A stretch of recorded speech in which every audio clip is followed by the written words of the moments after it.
Welcome to our unit on mobile learning.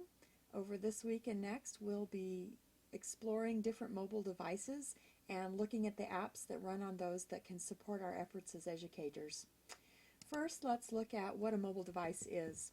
A mobile device is anything that can be handheld, tossed in a purse, or put in your pocket.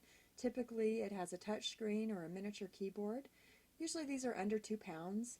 And some people would try to characterize a laptop as a mobile device, but it really isn't. It's a little too big. A tablet is a mobile device. You're looking at the degree of mobility when you consider whether something is a mobile device. And more so, is it something that you can quickly communicate with your students with? Can you use it in the classroom? Is it something they bring to school? That kind of a thing. So some of our school districts now have iPads in the classroom, and certainly all of our schools have students with cell phones in the classroom, whether it's allowed or not.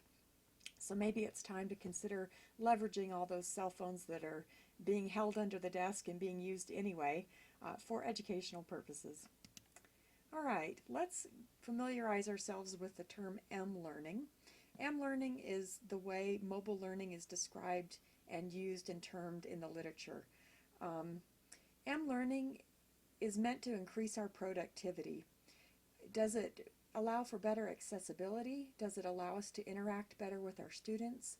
Is it easier and faster for us to create learning materials by using mobile devices and displaying our learning materials on mobile devices? You really do have to ask yourself that question when you consider creating educational content for an iPad or for a smartphone, or consider ways to communicate with your students and their families using mobile devices. If it doesn't increase our productivity, maybe it's better to stick with a previous method that you've been using that's more productive. We don't want it to weigh down what we're doing and make it take more time. Finally, in this little introduction, let's talk about why we should bother with mobile learning. Statistics show us that mobile devices will overtake the desktop by 2014. I can see that in my own household. We have in the past had 3 desktop computers for the 5 of us, and now we're down to 1 and 2 laptops, and tablets have started to overtake our house. We have 3 tablets in our house.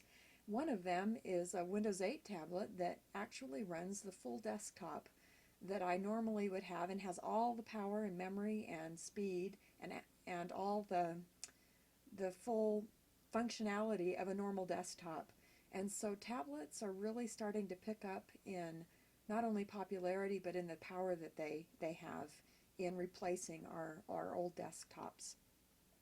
Statistics show us that half of searches that are done on search engines like Bing and Google are coming from mobile devices. So people, when they're searching for things, aren't sitting down to a desktop or up to a laptop to do that. They're whipping out their phone, searching real quick, finding, and then doing. And then as we consider our students, 58% of teens ages 13 through 17 own a smartphone. And that doesn't even count all the students we have in schools whose phones are not smartphones but are text-enabled. And texting is something we can really leverage in the classroom if students have a way to text us right there in the classroom as we're giving lectures with questions they might have. There are apps that let you actually set up a proxy phone number that then funnels to your cell phone. That way your students don't have your actual cell phone number. And they can all text questions, survey answers, and you can see those right on your cell phone with different apps that are available. And we'll explore some of those later in this unit. Finally, let's talk about the credits screen that I have here. We've just come out of the copyright section of our class and finished that assignment, and so I'm correctly attributing the art that I've used in this slideshow and the statistics that I've used. And so this is a good way when you're doing lectures or educational content like this to list your credits at the end and keep with good practices that way. All right, that's it on our Intro to Mobile Learning. If you'll move to the next page, we'll delve deeper into mobile learning and what it means for us and the different apps that are available.